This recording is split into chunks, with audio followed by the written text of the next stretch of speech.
So hello everyone, my name is Ophir Tzagari.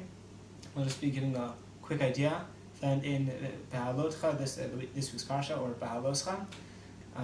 So we actually see two episodes that I want to bring our attention to. The first is about the mitzvah, the new mitzvah we actually have of Pesach Sheni in this week's Parsha, and the other is when things start to go not so well for the Jewish people. Let's talk about the first one.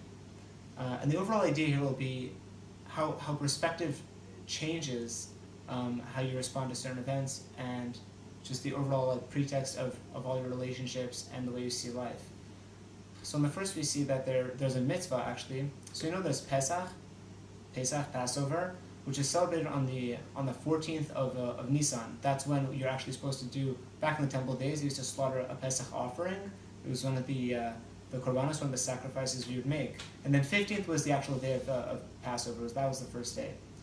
So the thing is, in order to bring an offering, you have to be tahor. You have to be pure. If you're tameh, if you come in contact with a corpse, then you're not able to bring the offering. You're exempt. So there's some people, we're told this week, who at the time of bringing the korban Pesach, a day before Pesach started, were tameh. They had come in contact with a dead body. And even so, they came to Moshe and they said, "Hey, we don't want to lose this mitzvah. We know you're a patur. We want to do it anyway. Can we have another opportunity?" And astonishingly, Moshe actually listens to them. And he says, "Let me speak to God. I'll get right back to you." And amazingly, Hashem says, yes, they're allowed to.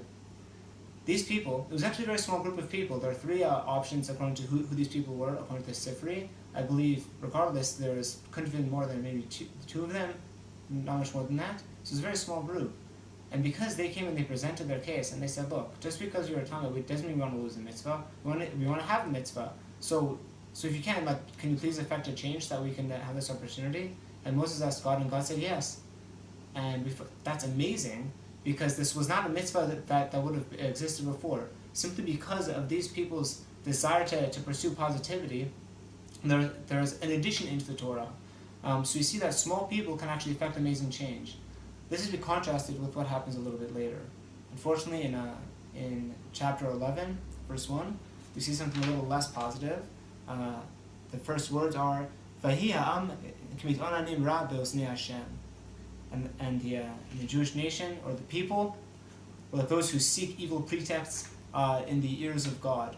So what they did was, instead of trying to look at a situation and see the positivity and see the opportunity latent within that, and so that they could bring out the potential of the occasion, they decided to see evil, to make things look a little more nastier than it actually was. And this group, they were a big group, ended up affecting other people too. People were swayed after their negativity. And what happens afterwards to the Jewish people is not so great. God gets very upset with them and starts to punish them. Now, what seems to be amazing about this is that they're almost within the same parsha. There are two different ways there are two different perspectives given for how to see life. The first is by being able to see something bad happened to you. You weren't able to do this mitzvah. You couldn't bring the korban Pesach. You couldn't bring the Passover offering. But just because you were exempted from the mitzvah doesn't mean that you want to lose it. So you come and you ask them, "Hey, I want to do this mitzvah. Please don't let me lose that just because I was exempt." And you know what? People respond to that. People respond to that positivity. People respond to that positivity in the workplace. They're like, "Hey, look, there was a friend of mine in yeshiva who used to work for a national headquarter of a fraternity, and he said there's an opportunity here, and I want to pursue it."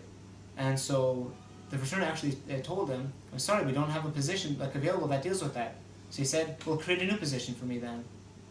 I think I could do a good job." And the fraternity created a new position just so he could fulfill that role. It didn't exist before, because he saw something there that they allowed him to create a position. Amazing. He was able to bring in positivity. On the other hand, you have someone who takes a situation and is able to twist it into something it isn't, and he ruins it for everyone else too. He drags other people into their positivity. So you see that the actions of few people, or many people, are able to spread out into to others. I think and this is a very powerful example of how our own perspective and our own actions can actually inspire other people to change and to do better, or to do worse and to see things in more negative negative viewpoint. Thank you so much. Have a wonderful Shabbat and take care.